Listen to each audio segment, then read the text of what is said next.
Welcome to the Relocated South African, the show for navigating immigration from South Africa for a better future. I'm your host, Jan Hugo from Lagos in Portugal. Today I'm very pleased to welcome a guest all the way from Guildford in the UK, Steve Ayres. Welcome, Steve. Great to be joining you, Jan. Thanks, Steve. So let's get the show on the road. If I listen to your accent, you are obviously English by birth. So how come you're on a show for immigrating from South Africa? I'm delighted that you think I sound English. Most people irritate me by telling me I sound like I'm an Australian, which if you're a cricket or rugby fan would irritate anybody that was either British or South African. But yes, I did grow up actually in this part of the UK. First, I guess, 21 years of my life, school, college, university, and then got into the oil industry, which took me into the rest of the world. And in early 90s, ended up in South Africa and flipped into the IT industry, fell in love with a South African Macy from Witbank. And the rest is history. Stayed there for 30 years and got married, had kids and built a life there. Oh, awesome. Okay. So you said 30 years and you're in the UK. When did you move? It's an interesting thing. I always say moved back because for me, it was moving back 5 years ago. But obviously for my wife and my daughters who are in their mid-20s, it wasn't a move back. It was a move. But yes, 5 years ago, just before COVID. Okay, so it was just before COVID, right? Yeah, it's about the same time. We basically left after the first few months of COVID. Yeah, so understand what you're saying. And Steve, the move from South Africa, was it so often you talk to people and some people feel they were pushed by a crime or something that happened, or sometimes people move for work purposes, for an opportunity. What was it in your case? Look, I think like every South African, we weren't completely devoid of having contact with crime. So, did we have somebody put a gun to our head or a knife to our throat? But, fortunately, nothing worse than that. When our house was robbed 3 times, we weren't there. Nobody killed our dogs, and no harm was done to any of us. And so definitely not prime reason to move. Interestingly, I think it was more a combination of a bunch of circumstances. My wife, who is Hakka South African, her mum and dad had both died. And mum a long time ago, and her dad recently before we moved. And I think if he or she was still alive, we wouldn't have moved because we were very close to both of them. Our children, were getting to the age where they were beginning to think about work and careers. One was just finishing off uni at Tux, and the other one was about to go into uni. It was a combination of where's the best opportunity for the kids, a diminishing need to support my wife's parents. My mum and dad were still both alive in the UK and heading into their late 80s, and I'd been gone in Africa for 30 odd years and thought, I wonder if I shouldn't be around for some amount of the, end of their days. And I think there is a little bit of kind of a political disappointment with what had happened. Certainly from my point of view, I arrived in South Africa in 92, I think it was. Don't quote me on the year, but I was there when there was lots of pre-democracy tension. I was there when Hani got killed, but I was also there when we all went to vote, well, most of us went to vote in 94 for democracy. I was also there at the 95 World Cup, and I think lived through that Mandela age of, because at that point in time, certainly as an English guy, married to a South African, building a life in the world's most beautiful country, which you've got to think it is, really, there's such an air of optimism. And it, really felt like this was the best place on the planet. Food was amazing. The people were fantastic. The sport was great. Education was good. If you had a little bit of money to pay for a few things. And I think there was like this tiered approach of disappointment, after various presidents from Mandela. And I think for me politically, so this is one of the many things, I think when Ramaphosa got elected, there was a big party. It was Valentine's Day, if I remember correctly, and we were in a restaurant in Johannesburg, and most of the people celebrating were that middle class, up and coming African, people, and they were just thrilled that things were going to change. And I think it was a bit of a, it didn't quite work out. So combination of lots of things. I wouldn't put any merit on any one of those.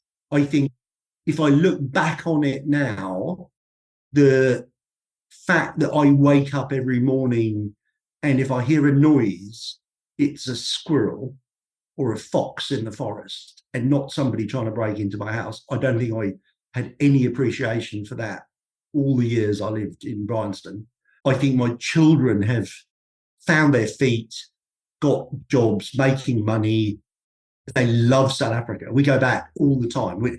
Any excuse to go back as a tourist, we go back. We go, at least once a year. If there's a wedding or a 60th birthday party or a whatever, we go back. So my wife will go back because she wants to go and see her dentist. No, but seriously, because medically, the medical profession in South Africa is fantastic. And it actually is more cost effective to do those things and fly back. But we're going back as tourists and we're going back with £1 in the pocket and we're visiting friends and family who we miss massively. And we just love, go to the bush, we love it. We go to Cape Town, we love it. So heart and soul completely still in South Africa. But prudency says we're in the right place being in Europe. It's a difficult thing.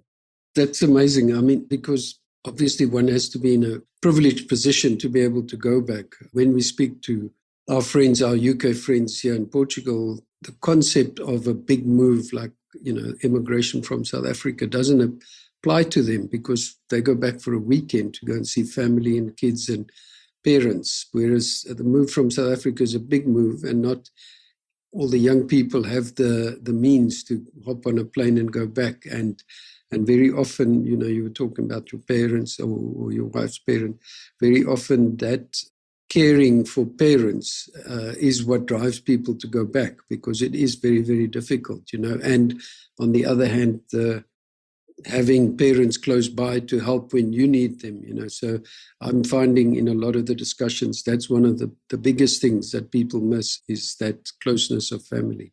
So, yeah, that's very interesting. We would, obviously my side of the family is in the UK and not large. My wife's side, outside of her mum and dad, interestingly, since we moved across to the UK, she's got 3 sisters and 2 of them have moved across to the UK as well, So there's still one and the downstream family that's there. But it's interesting and it's got nothing to do with us moving here, that they moved here. I just think, they'd be interesting people for you to chat to on a future podcast, actually. That sounds awesome. I'd love to. Some different opinions. Yeah. But we're here. Oh, that's awesome. So, I mean, very often talk down about South Africa because it justifies their decision to leave. So people feel, when there's bad news, I've certainly come across that people feel justified in leaving. And I think my sense is that, South Africa without politicians would be heaven. But unfortunately, there are politicians. And so just your sense and people in the UK, what did they think of last week's circus in the White House? I don't talk politics, but it, as somebody said to me this week, that wasn't politics, that was theatre. Do you know what? Every Brit that I've met in the last 5 years through work, and I work in kind of fairly high profile IT. So these are professional people. Every Brit that I've met has either been to South Africa and said it's the best holiday they've ever had, or they've not been and said it's the number one thing I want to do on my tick list. So I think the opinion of South Africa from a foreigner thinking about a fairly expensive holiday, because it is expensive to go there from the UK, that the reputation and kind of imagery around what South Africa's like on every level, be it, so they know there's a crime problem, but they also are aware that, there's ways to avoid that. And this, if you go into the bush, and if you go to Cape Town, and if you go to, the great thing, I suppose, about modern day social media and communication is that there's lots of information. When I was first in South Africa in the 90s, and there was none of, there was no internet and there was no social media, there was a lot, I think, of miscommunication. And what the BBC was talking about in South Africa was not my reality of South Africa. And it was the other way around almost. BBC was saying it was absolutely rubbish. And I was living there thinking, you know what, it's actually brilliant. There's loads of optimism, and, this is, mid 90s. And I think it's the other way around now, where I think sometimes we as South Africans, if I can call myself one, we think the world's more worried than they really are. I think a lot of people, now that's very different about people who were deciding to emigrate. So I chose to emigrate to South Africa in the 90s. I don't think many people are emigrating to South Africa at the moment. I don't think Brits are waking up saying, you know what, best place in the world I'm going to emigrate to is South Africa. I don't think that's happening at all. But equally, I think they might do that more readily than go to America. Yeah. You mentioned Trump. I think if I was 25 all over again, I still wouldn't go to Australia. I wouldn't go to America. I'd probably still go to South Africa. Very good. It's a great answer. I think that's an excellent way of looking at it, because for me, and as I said, I had a discussion with Paul Harris, and the sense of, there's so much good in South Africa, but unfortunately there's a lot of podcasters and people who sell podcasts and sell views because they spew forth just all the negatives. And I think there's an opportunity for people to talk positively. So I think it's brilliant, the way you look at South Africa, and I think that's fantastic. The counter to that is, you lived in South Africa for 30 years. Now you're back in the UK. Is the weather an issue for you after all that time in the sun? Yeah, 100%. Okay. The two things that I think I can, my wife says I should never talk on her behalf, but I think I can say this on our behalf, the two, and probably my children as well. Three things we miss the most in no particular order is, one of them is the weather, 100%. Even Joburg winter, it might be freezing at night, but it's 25 degrees in the day. And I said, not in any particular order. Second one, absolutely food. Like, in particular, I'm talking restaurant food, like going out to eat in the UK. We almost don't do it. We've got this family rule, but we try to, is we're not going to eat out in the UK. We're going to save the money till we're back in South Africa, and then we're just going to go mad, because you can go mad and eat out and have the most amazing food. Restaurant food in South Africa, I think, is the best in the world, and I've been almost everywhere. The third thing, I think, and it probably should be the first thing, is all up the people. We still super connected, like we are talking now. We're still connected with South Africans, probably more than anybody else, even though we're in the UK, because there are lots of us here, and we socialise with them because there's something about us South African. I don't know why. Well, that was my next question, because we're also finding, and again through the discussions on the podcast, that South Africans tend to stick together. And I'm working out that they're an incredibly supportive group of people. We're talking in general. We understand each other's humor. Oh, my word. Some of my jokes that at the golf club, they don't go down very well because they just don't understand us, And I think that's the reason why South Africans tend to hang together. So you've answered the question. You still do mix with a lot of South Africans in the UK as well. Yeah, obviously we've got Suzanne, a bunch of Suzanne's family over here, but I've got other friends that just for their own reasons have moved over. And, I could populate you for the next year on people to talk on the podcast about moving over. I've got a great friend of mine that I work with at IBM, and, his son is now an officer in the British Army. Some lovely little connections. And I remember, being down in Plettenberg Bay with him when he was about 10. and thinking, he was a big boy, wonder what he's going to do with his life. And here we are, we're all living in the UK, and he's in the British Army as an officer. 25, he's married, he's got a kid. Like, just some lovely, stories. And I don't think his dad, Adrian, I don't think that would have been his future as a 25-year-old, maybe whatever he is now, if he'd stayed in South Africa. And I think that's probably the number one thing that, the 25-year-olds, so that's what my kids are roughly, I don't think there was an opportunity for them, sadly, in South Africa. When I went to South Africa in the 90s and I was 30, whatever I was, great opportunity for, a clever, qualified white guy in South Africa, or white woman. It doesn't have to be a guy, but it probably was actually more about guys back then. I just think that, sadly, the economy has spun in a circle that if you've got 25-year-old kids, and it's not necessarily about being white, opportunity for 25-year-old kids, it's not great in South Africa at the moment. Yeah. Well, the interesting thing on that one, because that's a question, you're saying all these kids they probably won't go to South Africa or won't go back to South Africa, not unless things change dramatically.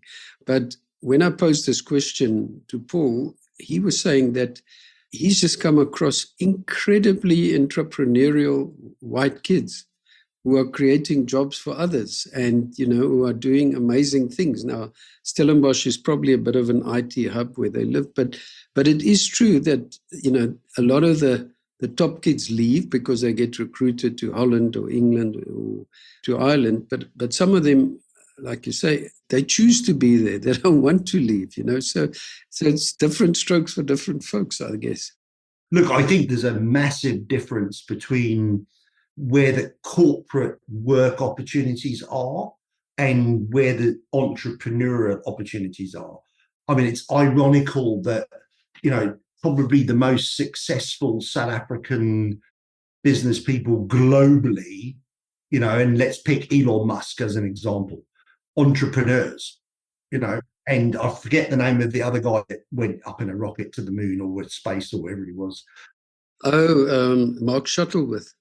Mark Shuttleworth, thank you. I should remember that, because with Space Shuttle and Shuttleworth, that should be an easy connection. They always reckon the way to remember things is to connect words together. So there have been some great ones, but I think a classic kind of do a degree, become an accountant, get a job, and be safe and secure and pay your mortgage bond and have a nice life and put your kids through school. That's a tough gig these days for anybody in South Africa, I think. I often say to people, and I'm not a business expert on these things, but I think if South Africa was a business, it would have been liquidated long ago, because it just doesn't make enough money. There's not enough people paying tax. The people that make the money know how to avoid paying tax. There's a bunch of middle people, which I used to be one of them, a bunch of middle people that pay loads of tax. And there's a load of people who don't earn any money, so they're kind of almost reliant on the system. And it just doesn't work. And sadly, I think most of the money has been pulled out over the years. I mean, that could be a contentious conversation about where did all the gold and diamond money go? Because it's gone. No, it's very true. And, they all talk about economic growth. Again, unfortunately, the ANC government is not helping the cause, but you also now have guys like, Rob Hersov and a bunch of other people on podcasts all over the world. Rob's just been in the US, and the story's the same. It's a crap place and the government's corrupt and Cyril's an idiot, and they just carry on with that story. That is not going to bring growth, not going to encourage people to invest in South Africa. At the same time, it's also not going to make things change. Unfortunately, that's the way it is, So that is a conversation for lots of wine and no holds barred. And it is a great point, actually, that in the 5 years we've been in the UK, we've had, I forget how many, 5 prime ministers, most of whom everybody thinks have been rubbish. none of whom would probably get a decent job in a proper corporation. And I think, the same has happened in America, the same has happened in other countries around the world. Ironically, somebody who's had a decent job is Cyril Ramaphosa, funnily enough. So if you look at world leaders, I think one of my little bugbears, for what it's worth, not going to change the world, is that politics has got to change to try and attract some great people to decide to go into politics.